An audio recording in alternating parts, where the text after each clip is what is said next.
Pronto, o Fluminense agora parece que encontrou um centroavante. Ninguém sabe o nome, tá em negociação, tá em sigilo.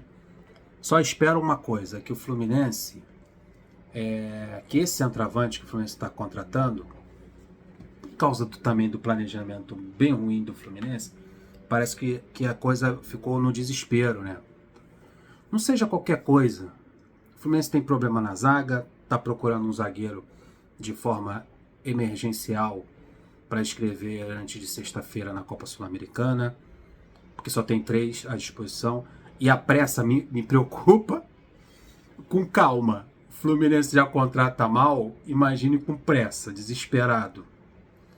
Se já compra mal na qualidade do jogador e também no valor, um exemplo, o camarada custa 4 milhões, aí você no desespero, o cara vê que você está desesperado, que você está com pressa da negociação acontecer, o cara cobra 8 milhões para um jogador que vale 4. Aí você paga porque você está desesperado. Você poderia ter pagado a metade do valor do atleta, mas como você não encontrou no mercado, você precisa dar uma resposta ao torcedor, você precisa repor uma contusão, por exemplo, no setor defensivo, né? Aí você traz por um valor que não corresponde à qualidade do atleta. E acaba trazendo por trazer, para completar, para ficar no banco de reserva, para dizer, para dar uma resposta para o torcedor que trouxe. Isso que é ruim. O ideal é um planejamento, o ideal é que em janeiro contratasse um número suficiente de jogadores, um elenco até maior, para você ir observando na segunda janela, que é no meio do ano, você repor a saída do Arias, que era previsível, você repor uma transferência de um outro jogador, uma contusão, deve ser fazer contratações pontuais. E não é isso que está acontecendo. Há uma impressão de desespero por parte do Fluminense de trazer imediatamente um zagueiro. Isso já compromete essa contratação, já que na base você não encontra um zagueiro. Eu acho que eles têm essa dificuldade de olhar para a base e encontrar um zagueiro para suprir essas ausências.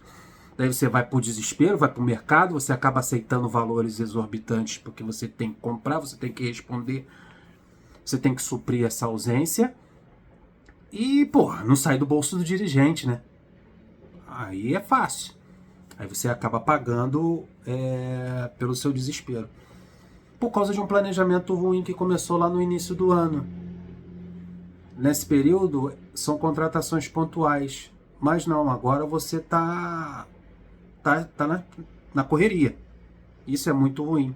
Você infla a folha salarial, você inclui jogadores que não vão corresponder dentro de campo.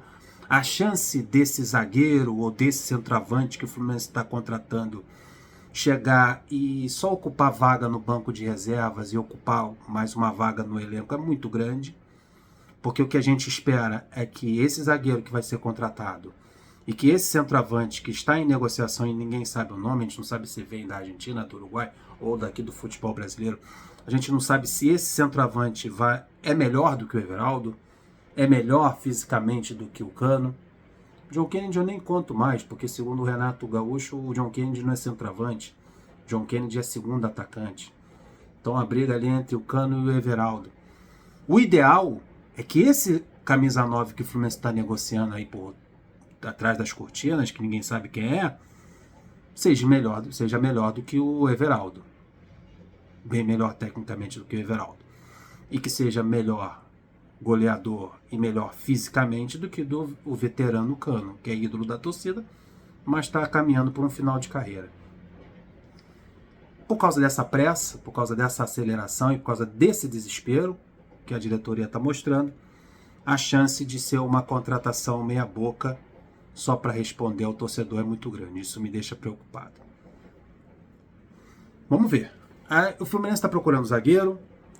A negociação do Nino é uma coisa que vai desenrolar durante todo o mês de agosto, mas vale a pena investir, vale a pena insistir e vale a pena pagar o que for pedido, desde que não seja algo astronômico. O Fluminense está à procura de um zagueiro para contratar antes de sexta-feira, para inscrever na Copa Sul-Americana. O Fluminense está atrás de um meio armador.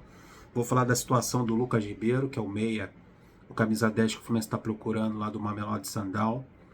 O Fluminense está aguardando uma reunião com o Santiago Moreno no clube americano. Há uma promessa por parte do clube americano de se aparecer uma proposta vantajosa, eles liberarem o Santiago Moreno. O jogador já se posicionou no clube americano dizendo que quer sair. Então está esse impasse e uma reunião agendada para uma segunda proposta do Fluminense.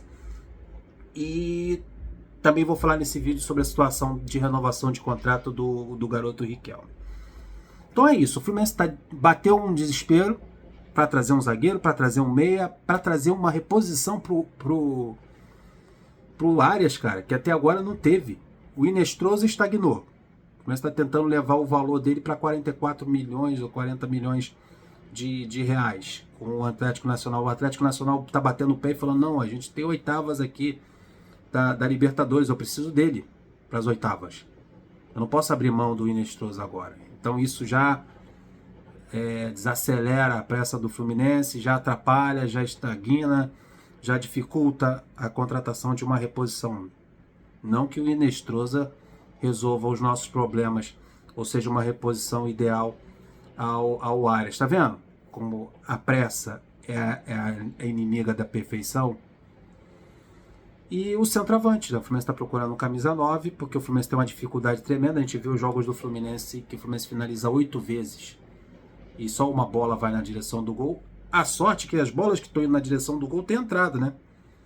Os 3 gols aí do Everaldo nas últimas 2 partidas, mas você vê no montante, no total, são finalizações para fora. O Fluminense está finalizando muito mal.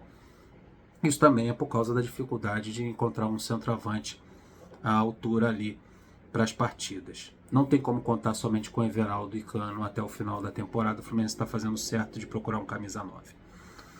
Parece que o Fluminense desistiu do Lucas Ribeiro, tá? O do Mamelodi Sundowns. O Fluminense ainda não recebeu uma resposta do staff do Lucas Ribeiro. Ele está negociando com o clube do Catar. E a não ser que algo mude drasticamente, o jogador do Mamelodi está praticamente descartado pelo Fluminense. Parece que realmente ele vai para o clube do Catar. Então o Fluminense vai ter que ir atrás de um novo camisa 10. Descartou o Lucas Ribeiro. Tá vendo? Sonda, negocia. O Fluminense está negociando com jogadores, por exemplo, Santiago Moreno, Lucas Ribeiro, Inestrosa. São jogadores que, o Nino, que é titular lá do Zenit, são jogadores que são ídolos, que são peças principais dos seus clubes, valores altíssimos. O Nino é titular do Zenit. O Nino é caríssimo. O Inestrosa, o clube conta com ele para as oitavas da Libertadores. O Lucas Ribeiro tem uma proposta exorbitante do Catar. Aí acaba, para responder a ânsia da torcida e a necessidade, a ansiedade e a necessidade do próprio elenco, você acaba trazendo um monte de jogador fraco. Aí infla a folha salarial e ninguém resolve o problema do time dentro de campo. O ideal era o que eu falei no início do vídeo. Contratações pontuais. Saiu fulano, traz ciclano do mesmo nível para cobrir aquela ausência. Contundiu o Thiago Silva, contundiu o Inácio, traz um zagueiro do mesmo ou próximo do nível dos dois para ser titular, para vestir a camisa 3, ou a camisa 4, ou a camisa 2, ou a camisa que for do setor defensivo. Mas não é assim que é feito, as coisas são feitas a toque de caixa. Riquelme, Fluminense fez uma proposta de renovação por Riquelme antes da Copa do Mundo de clubes, mas ainda não houve uma resposta do André Curi, empresário do jogador. O clube está tranquilo, em relação à situação contratual e não acredita que isso vá parar na FIFA. O clube segue no aguardo de uma contraproposta para a negociação caminhar da renovação do Riquelme. Internamente, Riquelme é um garoto visto com bons olhos e o clube entende que as conversas vão andar normalmente e ter um desfecho positivo. Estão tentando queimar o Riquelme aí, o empresário. Cara, muito ridículo essa postura aí. Suposições. Eu acho que o camarada não quer renovar, que ele quer sair de graça. Daí ficam o quê? O Fluminense não pode se dar ao luxo, olhando pro elenco do Fluminense, rapaziada, o Fluminense não pode se dar ao luxo de queimar a base, de queimar os garotos da base, porque é essa molecada que vai suprir a equipe profissional. O Fluminense não consegue fechar com o Inestroso, o Fluminense não consegue fechar com o Lucas Ribeiro, o Fluminense não consegue fechar com o Santiago Moreno.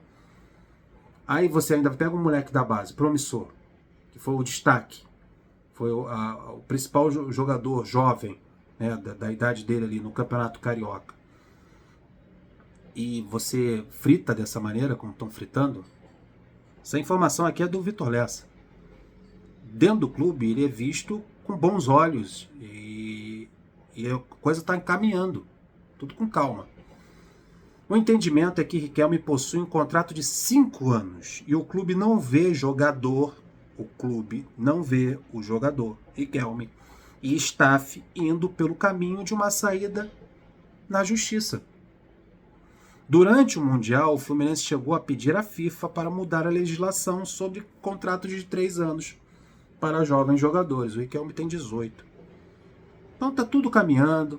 O Fluminense confia no empresário. O garoto é visto com bons olhos. Ele não está arrumando problema, está fazendo o trabalho dele. Foi chamada a atenção lá pelo Renato.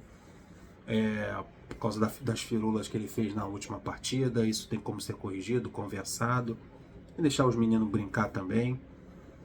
E vai, Deus quiser, logo logo o Riquelme vai renovar o contrato. O Fluminense, repito, o Fluminense não pode se dar ao luxo de tentar queimar a base. Tentaram queimar o Hércules, coitado. Mal chegou no clube, o Hércules é a melhor contratação do Fluminense em janeiro. No momento, o Hércules é o único que prestou daqueles todos contratados ali. O Hércules foi o dinheiro mais bem empregado na última janela. Foi o Hércules. Um baita de um jogador. E o Fluminense vai recuperar todo esse dinheiro que investiu nele. Numa futura negociação. Mas tentaram fritar o moleque. Tentaram fritar ele. Foda, né? Tô indo nessa. Flui!